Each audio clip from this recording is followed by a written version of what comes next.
Hello guys, कैसे हो आप सब। मैं हूं रघुवीर सिंह और आप देख रहे हो आरएस कर्नावत ट्यूटोरियल्स। तो गाइज आज हम सरफेस केमिस्ट्री का थर्ड लेक्चर स्टार्ट करेंगे। आज के लेक्चर में हम एडजॉर्प्शन को अफेक्ट करने वाले फैक्टर्स के बारे में पढ़ेंगे। हमने लास्ट लेक्चर में फिजिसॉर्प्शन और केमिसॉर्प्शन में डिफरेंस किया था। कहने का मतलब हमने एडजॉर्प्शन के टाइप्स पढ़े थे। अगर वो लेक्चर आपने नहीं देखा है तो मैंने उसका लिंक डिस्क्रिप्शन में दे दिया है, तो आप वहां से देख सकते हो। तो गाइज आज का लेक्चर स्टार्ट करते हैं और आज के लेक्चर का अपना टॉपिक है adsorption of gases on solid adsorbent. कहने का मतलब सॉलिड पर हमें गैसों को चिपकाना है, ठीक है ना। चिपकने का मतलब एडजॉर्प्शन, ठीक है। अब कौन कौन से फैक्टर्स है जो इसको अफेक्ट करते हैं, तो सबसे पहले है नेचर ऑफ गैस। अब देखो, जो गैस इजीली लिक्विड बन सकती है उसका एडजॉर्प्शन ज्यादा होगा, तो इजीली लिक्विफिएबल गैसेज आर मोर एडजॉर्ब्ड। अब ऐसा क्या है, तो पहले तो हम ये समझते हैं कि कौन सी गैस इजीली लिक्विड बन सकती है। तो दो एग्जांपल लेते हैं। तो मान लो एक तो हम हाइड्रोजन का एग्जांपल लेते हैं और एक हम अमोनिया का एग्जांपल लेते हैं, ठीक है। अब देखो, गैसों में मॉलिक्यूल होते हैं दूर दूर, जबकि लिक्विड में मॉलिक्यूल होते हैं पास पास। कहने का मतलब गैस से अगर आपको लिक्विड बनाना है ना, तो मॉलिक्यूल्स को पास पास लाना होगा। अब वे मॉलिक्यूल जल्दी पास आएंगे जिनमें एट्रैक्शन ज्यादा होगा। एट्रैक्शन दो फैक्टर पर डिपेंड करता है, एक तो मास पर और एक सरफेस पर। जिन मॉलिक्यूल्स में मास ज्यादा उनमें एट्रैक्शन ज्यादा, जिन मॉलिक्यूल का सरफेस एरिया ज्यादा उनमें एट्रैक्शन ज्यादा। तो देख लेते हैं। तो देखो, ये तो मान लो दो हाइड्रोजन के मॉलिक्यूल है और ये दो अमोनिया के मॉलिक्यूल है। तो हाइड्रोजन के मॉलिक्यूल में मास कम, इसका मतलब एट्रैक्शन कम। हाइड्रोजन के मॉलिक्यूल का सरफेस एरिया कम, इसका मतलब एट्रैक्शन कम। जबकि अमोनिया के मॉलिक्यूल का मास ज्यादा, एट्रैक्शन ज्यादा, सरफेस एरिया ज्यादा। क्योंकि देखो पूरा मॉलिक्यूल है ना, यहाँ पर ये नाइट्रोजन और यहाँ पर 3 हाइड्रोजन लगे हुए रहेंगे, ठीक है ना। तो मॉलिक्यूल बड़ा है, इसका मतलब सरफेस एरिया ज्यादा है। सरफेस एरिया ज्यादा है तो एट्रैक्शन ज्यादा है। तो अमोनिया के मॉलिक्यूल में ज्यादा एट्रैक्शन होगा। कहने का मतलब अमोनिया के मॉलिक्यूल को आप इजीली पास पास ले आओगे, यानी कि जो लिक्विड बनने की कैपेसिटी है वो अमोनिया की ज्यादा है। तो गाइज आप ये तो समझ गए कि कौन सी गैस को हम इजीली लिक्विफाई कर सकते हैं। अब ये देखते हैं कि जो गैस इजीली लिक्विड बन सकती है उसका एडजॉर्प्शन ज्यादा कैसे होता है। तो देखो, मान लो ये हमारे पास कोई एडजॉर्बेंट है, एडजॉर्बेंट की सरफेस है। अब देखो, ये तो है अमोनिया का मॉलिक्यूल जो कि एक बड़ा मॉलिक्यूल होता है जिसमें मास ज्यादा होता है, और ये है हाइड्रोजन का मॉलिक्यूल जो कि छोटा मॉलिक्यूल होता है, सरफेस एरिया कम होता है और मास कम होता है। अब गाइज अब ये बताओ कि जो एट्रैक्शन होगा, ये जो एडजॉर्बेंट है वो अमोनिया को ज्यादा अट्रैक्ट करेगा या फिर हाइड्रोजन को। तो सिंपल सी बात है, अमोनिया को ज्यादा अट्रैक्ट करेगा क्योंकि एट्रैक्शन यहां पर ज्यादा लगेगा। तो आप समझ गए ना कि जो गैस इजीली लिक्विड बन सकती है उसका एडजॉर्प्शन ज्यादा होता है। तो ऊपर वाली एक लाइन तो आप 100% समझ गए। अब देखो नेक्स्ट लाइन क्या है। आप इसको ऐसे भी बोल सकते हो कि जिस गैस का क्रिटिकल टेम्परेचर ज्यादा होगा उसका एडजॉर्प्शन ज्यादा होगा। तो गाइस ये ऊपर वाली लाइन से रिलेटेड ही है, सेम टू सेम है। अब कैसे देखो, क्रिटिकल टेम्परेचर का मतलब क्या है। तो क्रिटिकल टेम्परेचर वो टेम्परेचर है जिसके ऊपर के टेम्परेचर पर आप कितना ही प्रेशर लगा लो, गैस को लिक्विड नहीं बना सकते। देखो, गैस को लिक्विड कैसे बनाते हैं, हम प्रेशर लगाएंगे तो गैस के मॉलिक्यूल पास पास आएंगे और गैस लिक्विड बन जाएगी। कहने का मतलब गैस पर प्रेशर लगा करके हम गैस को लिक्विड बना सकते हैं। अब क्रिटिकल टेम्परेचर मतलब ऐसा टेम्परेचर जिसके ऊपर के टेम्परेचर पर चाहे आप कितना भी प्रेशर लगा लो, गैस को लिक्विड नहीं बनाया जा सकता। आगे ना बात समझ में, क्योंकि टेम्परेचर बढ़ाओगे ना तो गैस के मॉलिक्यूल दूर दूर होंगे, दूर दूर होने का मतलब लिक्विड नहीं बनेगी ना गैस। तो क्रिटिकल टेम्परेचर का मतलब वो टेम्परेचर, ठीक है ना, वो टेम्परेचर जिसके ऊपर के टेम्परेचर पर चाहे कितना भी प्रेशर लगा लो, गैस को लिक्विड नहीं बनाया जा सकता। गाइज क्रिटिकल टेम्परेचर समझ गए। एक देखो क्रिटिकल प्रेशर होता है। अब वो प्रेशर क्या होता है कि क्रिटिकल टेम्परेचर तक तो गैस को लिक्विड बना सकते हैं, क्रिटिकल टेम्परेचर के ऊपर के टेम्परेचर पर हम गैस को लिक्विड नहीं बना सकते। तो क्रिटिकल टेम्परेचर पर गैस को लिक्विड बनाने के लिए जितने प्रेशर की रिक्वायरमेंट होती है उसे हम क्रिटिकल प्रेशर बोलते हैं। आगे बात समझ में कि क्रिटिकल टेम्परेचर तक तो हम गैस को लिक्विड बना सकते हैं, उसके ऊपर नहीं बना सकते। तो क्रिटिकल टेम्परेचर पर लिक्विड बनाने के लिए कितने प्रेशर की रिक्वायरमेंट होती है उसे हम क्रिटिकल प्रेशर बोलते हैं। एक होता है क्रिटिकल वॉल्यूम, तो क्रिटिकल टेम्परेचर और क्रिटिकल प्रेशर पर गैस का जो वॉल्यूम होता है उसे हम क्रिटिकल वॉल्यूम बोलते हैं। तो ये बात याद रखना, ठीक है। अब देखो इसको आप समझो कि जिस गैस का क्रिटिकल टेम्परेचर ज्यादा होगा वो ज्यादा एडजॉर्ब होगी। इसका कारण क्या है? तो देखो यह उससे रिलेटेड ही है। कैसे? देखो मान लो हमारे पास एक गैस है ए जिसका क्रिटिकल टेम्परेचर है 150 डिग्री सेल्सियस, और एक गैस है बी जिसका क्रिटिकल टेम्परेचर है 50 डिग्री सेल्सियस। ध्यान से समझना, तो क्रिटिकल टेम्परेचर के ऊपर के टेम्परेचर पर हम गैस को लिक्विड नहीं बना सकते, यानी कि क्रिटिकल टेम्परेचर तक तो बना सकते ना, यानी कि इस गैस को हम इतने डिग्री सेल्सियस तक लिक्विड बना सकते हैं, जबकि इस गैस को हम केवल 50 डिग्री सेल्सियस तक ही लिक्विड बना सकते हैं। कहने का मतलब ऊपर वाली जो गैस है ना उसको हम ज्यादा टेम्परेचर तक लिक्विड बना सकते हैं। कहने का मतलब इसकी लिक्विड बनने की नेचर ज्यादा है, क्योंकि इसको हम ज्यादा टेम्परेचर पर भी बना सकते हैं, लेकिन इसको नहीं बना सकते। अगर हमें कहना हो कि 80 डिग्री पर कौन सी गैस लिक्विड बनेगी, तो ऊपर वाली बन सकती है लेकिन नीचे वाली नहीं बन सकती, क्योंकि इसका क्रिटिकल टेम्परेचर 50 डिग्री सेल्सियस है। तो बताओ लिक्विड बनने की कैपेसिटी किसकी ज्यादा है? ऊपर वाली गैस की ना। इसका मतलब इसका एड्जॉर्प्शन ज्यादा होगा फर्स्ट लाइन के अकॉर्डिंग। अब सेकंड लाइन के अकॉर्डिंग जिसका क्रिटिकल टेम्परेचर ज्यादा उसका एड्जॉर्प्शन ज्यादा, तो दोनों एक दूसरे से रिलेटेड ही है ना। तो समझ गए होंगे आप। तो ये 2-4 गैसें मैंने लिखी है, तो इनका ऑर्डर आप याद कर लेना। अब देखो next factor, surface of adsorbent. तो देखो ये तो सिंपल सी बात है। मान लो एक तो हमारे पास ये एडजॉर्बेंट है और एक हमारे पास ये एडजॉर्बेंट है, तो सरफेस किसका ज्यादा? इसका ज्यादा। तो गैस से किसके से ज्यादा चिपकेगी? इससे चिपकेगी ना, क्योंकि यहां पर देखो सरफेस एरिया ज्यादा। गैस से कहां चिपकती है? सरफेस पर चिपकती है ना। तो जिस एडजॉर्बेंट का सरफेस एरिया ज्यादा होगा उस पर गैसों का एडजॉर्प्शन ज्यादा होगा। तो गाइस समझ गए होंगे। अब देखो नेक्स्ट इफेक्ट ऑफ टेम्परेचर। तो टेम्परेचर का इफेक्ट तो मैंने लास्ट लेक्चर में भी आपको बताया था। तो देखो टेम्परेचर का इफेक्ट है ना फिजिसॉप्शन और केमिसॉप्शन पर अलग अलग पड़ता है, तो ये आपको खुद को लिखना है। देखो फिजिसॉप्शन में क्या होता है, देखो ये मान लो एडजॉर्बेंट है, इस पर गैस चिपकी हुई है, ठीक है। अगर हम इसको गर्म करेंगे, टेम्परेचर बढ़ाएंगे ना, तो जो गैस एडजॉर्ब्ड है, जो गैस चिपकी हुई है, वो निकल जाएगी बाहर। तो एडजॉर्प्शन कम हुआ कि ज्यादा हुआ? कम हुआ। तो फिजिसॉप्शन डिक्रीज होता है। तो विद इंक्रीजिंग टेम्परेचर फिजिसॉप्शन डिक्रीजेज, ठीक है। अब देखो केमिसॉप्शन का मतलब केमिकल रिएक्शन। आप ये ध्यान रखो कि केमिसॉप्शन का मतलब केमिकल रिएक्शन ही है। अब आप केमिकल काइनेटिक में पढ़ चुके हो, टेम्परेचर बढ़ाएंगे तो रेट ऑफ रिएक्शन बढ़ेगी, यानी कि केमिकल रिएक्शन ज्यादा होगी। अगर केमिकल रिएक्शन ज्यादा होगी तो केमिसॉप्शन बढ़ेगा, लेकिन एक निश्चित टेम्परेचर तक। उसके बाद क्या होगा? बॉन्ड टूटने स्टार्ट हो जाते हैं, क्योंकि टेम्परेचर देने का मतलब एनर्जी देना, और एनर्जी लगा करके हम बॉन्ड को डिसोसिएट कर सकते हैं। तो पहले तो क्या होगा, मॉलिक्यूल्स को एनर्जी मिलेगी, एक्टिवेशन एनर्जी की जितनी एनर्जी, तो वो ज्यादा रिएक्ट करेंगे। तो पहले तो केमिसॉप्शन बढ़ेगा, लेकिन एक निश्चित टेम्परेचर के बाद केमिसॉप्शन कम होगा, क्योंकि ब्रेकिंग ऑफ बॉन्ड स्टार्ट हो जाते हैं, ठीक है ना। तो chemisorption first increases and then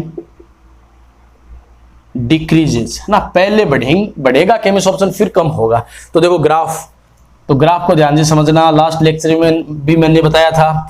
तो इधर मान लो टेम्परेचर है और ये है एड्जॉर्प्शन, अक्स अपॉन एम, ठीक है ना। यहां पर अक्स क्या है? देखो यहां पर लिख रहा हूं, अक्स है अमाउंट ऑफ, ध्यान से समझना इसको, अमाउंट ऑफ एडजॉर्बेट, यानी कि चिपकने वाले की अमाउंट, गैस की अमाउंट। और एम क्या है? मास ऑफ एडजॉर्बेंट, ठीक है ना। तो देखो किसी भी हम कोई भी डेफिनेशन बनाते हैं ना, तो जो नीचे स्पीशीज होती है, नीचे जो अमाउंट होती है किसी की भी हो, उसे हम यूनिट लेते हैं, ठीक है ना। तो देखो ये नीचे वाला एडजॉर्बेंट है और ऊपर वाला एडजॉर्बेंट है। तो एडजॉर्प्शन की डेफिनेशन बनाएंगे ना, तो 1 ग्राम एडजॉर्बेंट पर कितना एडजॉर्बेट चिपका है उसे एडजॉर्प्शन कहेंगे। तो सिंपल हम साइंस में इस टाइप से डेफिनेशन बनाते हैं, ठीक है ना। तो x अपॉन m है एडजॉर्प्शन। तो जैसे जैसे आप टेम्परेचर बढ़ाओगे तो चिपकी हुई गैस बाहर निकलेगी ना, इसका मतलब एडजॉर्प्शन कम होगा। तो सिंपल आपके पास ये ग्राफ आ जाएगा कि टेम्परेचर बढ़ा, एडजॉर्प्शन कम हुआ। कि जैसे जैसे टेम्परेचर बढ़ रहा है ना, देखो एडजॉर्प्शन क्या हो रहा है, कम हो रहा है, देखो, ठीक है। अब केमिसॉर्प्शन, तो केमिसॉर्प्शन का ये ग्राफ हो गया, इधर आपका टेम्परेचर, इधर है एडजॉर्प्शन। तो केमिसॉर्प्शन पहले बढ़ेगा, उसके बाद कम होगा। तो देखो यहां तक तो ये वो निश्चित टेम्परेचर हो गया, ये वाला टेम्परेचर है ना वो निश्चित हो गया कि यहां तक बढ़ेगा, उसके बाद बॉन्ड ब्रेक होना स्टार्ट हो जाते हैं, उसके बाद केमिसॉर्प्शन कम होगा, ठीक है। तो गाइस इनको लिखिए। अब हम प्रेशर का इफेक्ट पढ़ेंगे, तो फटाफट लिख लो इनको। तो गाइस अपना नेक्स्ट फैक्टर है effect of pressure. Effect of pressure ये सबसे मोस्ट है, और इसका दूसरा नाम है फ्रेंडलिच एडजॉर्प्शन आइसोथर्म, ठीक है। तो गाइज फ्रेंडलिच तो कोई साइंटिस्ट है, एडजॉर्प्शन आप जानते हो, और आइसोथर्म का मतलब क्या है, देखो आइसो का मतलब समान और थर्म का मतलब टेम्परेचर, यानी कि आपको टेम्परेचर कांस्टेंट रखना है और प्रेशर बढ़ाना है। तो तब क्या होगा, तो ध्यान से समझना। देखो मान लो ये कोई एडजॉर्बेंट है, ध्यान से समझना, ये कोई एडजॉर्बेंट है और यहां पर कोई गैस है। अब अगर हम प्रेशर लगाएंगे ना तो गैस चिपकेगी, तो प्रेशर बढ़ाने पर एडजॉर्प्शन बढ़ता है। आ गई बात समझ में, कि ये मान लो कोई एडजॉर्बेंट है, यहां पर गैस है, हम प्रेशर लगाएंगे, ठीक है ना। तो प्रेशर लगाएंगे तो गैस ज्यादा चिपकेगी, तो गैस ज्यादा चिपकेगी, इसका मतलब जो एडजॉर्प्शन है वो प्रेशर के प्रोपोर्शनल हो गया। लेकिन गाइस ध्यान रखना, अगर आप मान नहीं रहे हो, प्रेशर लगाए जा रहे हो, तो ज्यादा प्रेशर लगने के कारण जो गैस पहले चिपकी थी वो तो रिमूव होना स्टार्ट हो जाएगी और नई गैस चिपकने लग जाएगी। यानी कि पहले तो आप प्रेशर बढ़ाओगे तो गैस चिपकेगी, यानी कि एडजॉर्प्शन के प्रेशर प्रोपोर्शनल हो गया। लेकिन उसके बाद क्या होगा, जब आप मान ही नहीं रहे हो, प्रेशर लगाए जा रहे हो, तो जो पहले गैस चिपकी थी ना वो तो रिमूव होना स्टार्ट हो जाएगी और नई गैस चिपकने लग जाएगी। और एक टाइम ऐसा आएगा कि आप इतना प्रेशर लगा दोगे, एक टाइम ऐसा आएगा, ध्यान रखना, कि जितनी गैस चिपकी उतनी की उतनी जो पहले चिपकी थी ना वो गैस वो निकल गई, यानी कि कोई फर्क नहीं पड़ा। देखो निकलने का मतलब डिसॉर्प्शन और चिपकने का मतलब एडजॉर्प्शन। तो आप एक प्रेशर ऐसा आएगा, उस प्रेशर पर जितनी गैस चिपकेगी ना उतनी की उतनी बाहर निकल जाएगी। कहने का मतलब डिसॉर्प्शन और एडजॉर्प्शन दोनों इक्वल हो गए, ठीक है। जितनी गैस चिपकनी थी उतनी गैस निकल गई, तो आपका एडजॉर्प्शन कांस्टेंट हो गया। आ गई क्या बात समझ में? तो गाइस ध्यान से समझना, मान लो ये आपका कोई एडजॉर्बेंट है, ठीक है ना, और ये गैस है, ठीक है, इसके ऊपर ये गैस है। आप देखो यहां पर प्रेशर लगा रहे हो, ध्यान से समझना, प्रेशर लगा रहे हो, ध्यान से समझना। तो देखो टेम्परेचर हमने कांस्टेंट कर दिया, ये ग्राफ ही है इसमें मेन। तो टेम्परेचर आपने कांस्टेंट कर दिया, आप प्रेशर बढ़ा रहे हो और इधर है एडजॉर्प्शन। तो आप देखो प्रेशर बढ़ाओगे ना तो गैस चिपकेगी, यानी कि प्रेशर बढ़ेगा तो एडजॉर्प्शन बढ़ेगा। कहने का मतलब प्रेशर के एडजॉर्प्शन क्या हो गया, प्रोपोर्शनल। तो प्रोपोर्शनलिटी का ग्राफ कैसा आता है, स्ट्रेट लाइन। आ गई बात समझ में।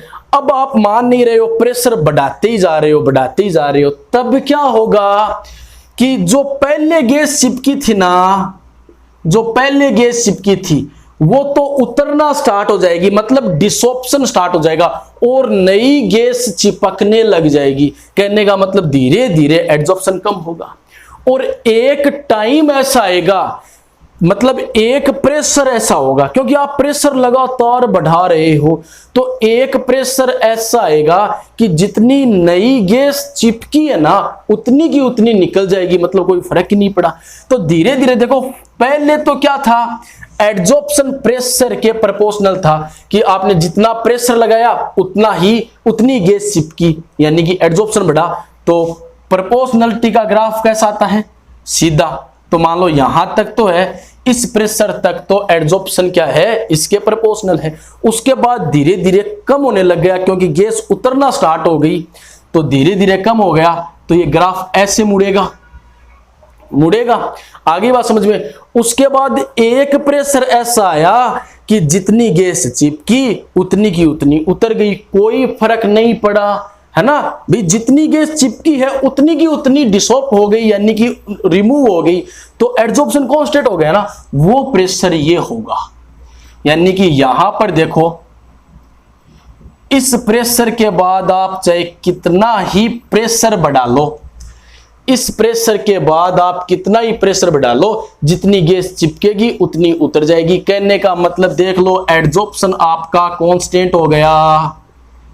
तो शायद ये बात आप समझ गए होंगे, एड्सॉर्प्शन कांस्टेंट हो गया ना, तो उस प्रेशर को हम सैचुरेटेड प्रेशर बोलते हैं।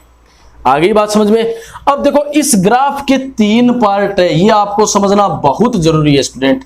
देखो 3 पार्ट है। एक तो ये पार्ट, यहां तक तो क्या है, एड्सॉर्प्शन और प्रेशर एक दूसरे के प्रोपोर्शनल है, तो ये तो पार्ट है फर्स्ट, ये पार्ट है सेकंड और ये पार्ट है थर्ड। यहां पर प्रेशर पर एड्सॉर्प्शन डिपेंड नहीं कर रहा, चाहे आप प्रेशर देखो कितना ही बढ़ा लो, एड्सॉर्प्शन कांस्टेंट हो गया, ठीक है ना। तो ये थर्ड पार्ट है, ठीक है। तो अब देखो,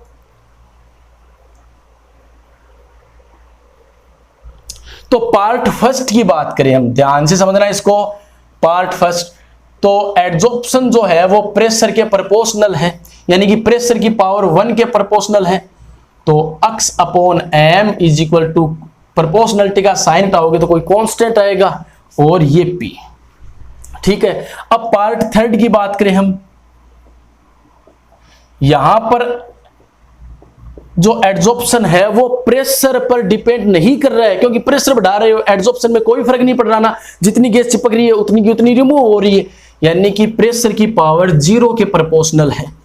कहने का मतलब, अब देखो किसी की पावर 0 होने का मतलब 1, तो प्रोपोर्शनलिटी हटाओगे तो कांस्टेंट आएगा, यानी कि पार्ट थर्ड में एड्सॉर्प्शन आपका कांस्टेंट हो गया है। अब बात पार्ट सेकंड की करते हैं, जो कि मोस्ट इंपॉर्टेंट है। तो गाइस देखो, सेकंड पार्ट, यहां पर तो ना एड्सॉर्प्शन है वो प्रेशर की पावर 1 के प्रोपोर्शनल है, यहां पर तो प्रेशर की पावर 1 के प्रोपोर्शनल है, और यहां पर प्रेशर की पावर 0 के प्रोपोर्शनल है। कहने का मतलब ये बीच वाला जो पार्ट होगा वो 1 और 0 के बीच में होगा, ठीक है ना। यहां पर तो देखो प्रेशर की पावर 0 के प्रोपोर्शनल है एड्सॉर्प्शन, और यहां पर प्रेशर की पावर 1 के प्रोपोर्शनल है, तो बीच वाले जो पार्ट है ना वो 0 और 1 के बीच में होगा। तो मैं पार्ट थर्ड के लिए ये लिखूंगा, सॉरी पार्ट सेकंड के लिए, कि यहां पर x अपॉन m है वो प्रेशर की पावर 1 अपॉन n के प्रोपोर्शनल है। अब देखो प्रेशर की पावर कितनी आनी चाहिए, ध्यान से सुनना, प्रेशर की पावर कितनी आनी चाहिए, 0 और 1 के बीच में। अगर n की वैल्यू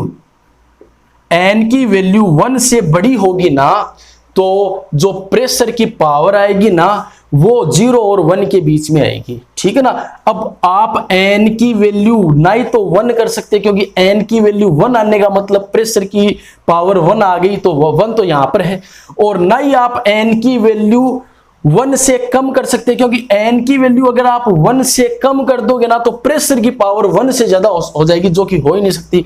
तो n की वैल्यू है वो हमेशा 1 से ज्यादा होगी, ताकि पूरी जो पावर है ना वो 0 और 1 के बीच में आ जाए। तो गाइस समझ गए होंगे आप। तो देखो यहां पर क्या करेंगे हम, x upon m is equal to constant आएगा p to power 1 upon n। समझ गए। अब देखो ये इक्वेशन मान लो फर्स्ट, तो इक्वेशन फर्स्ट का लॉग लेंगे हम, तो आपके पास हो जाएगा है ना, ऑन टेकिंग लॉग लिख दो, टेकिंग लॉग इक्वेशन 1, तो log x upon m is equal to, अब देखो जो मल्टीप्लाई में होता है ना उनका अगर हम लॉग लेंगे तो वो प्लस में आएगा, तो log k plus log p to power 1 upon n। अब जो लॉग लेने पर जो पावर होती है ना वो पहले लिखी जाती है, तो मैं इसको ऐसे लिख सकता हूं 1 अपॉन n। ठीक है। अब गाइस ये ग्राफ और बनेगा, तो देखो y is equal to m x और c, तो इस इक्वेशन का ग्राफ बनाते हैं।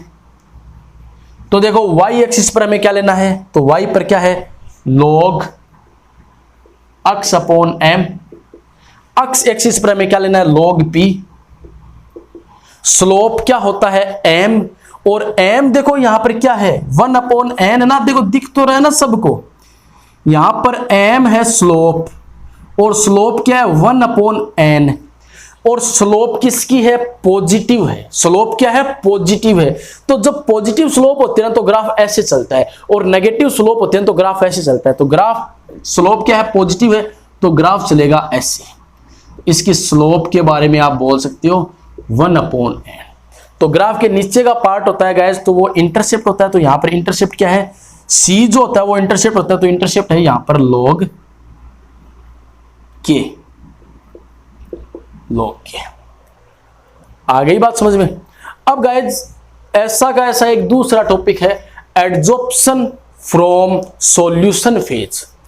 ठीक है ना, यानी कि हमें सॉल्यूशन लेना है, तो सॉल्यूशन की हम कंसंट्रेशन लेते हैं, जबकि गैस के कंसंट्रेशन हम प्रेशर के रूप में लेते हैं। तो अगर सॉल्यूशन से एडजॉर्प्शन होना, तो जहां जहां पर आपने प्रेशर लिया है वहां वहां पर आपको कंसंट्रेशन लेनी है। आगे ना बात समझ में। तो पहले आप इसे लिख लेना, बताता हूं। तो एडजॉर्प्शन फ्रॉम सॉल्यूशन फेज ध्यान रखना, ये बुक में है, ठीक है ना। एडजॉर्प्शन फ्रॉम सॉल्यूशन फेज, तो जहां जहां प्रेशर P लिखा हुआ है ना, सेम टू सेम वैसा का वैसा करना है। जहां जहां प्रेशर है वहां पर आपको कंसंट्रेशन, और कंसंट्रेशन को आप कैपिटल C से शो कर देना। आगे बात समझ में। तो गाइज अब हम नेक्स्ट लेक्चर में एडजॉर्प्शन के एग्जांपल्स और एडजॉर्प्शन से रिलेटेड जितने भी इंपॉर्टेंट क्वेश्चंस है जो बोर्ड्स में क्वेश्चन आए हैं वो करेंगे। तो अगर लेक्चर आपके समझ में आया है तो वीडियो को लाइक, कमेंट और अपने फ्रेंड्स के साथ शेयर कीजिए, और चैनल को आपने सब्सक्राइब नहीं किया तो सब्सक्राइब कीजिए, ताकि नेक्स्ट वीडियो का नोटिफिकेशन आपको मिल सके।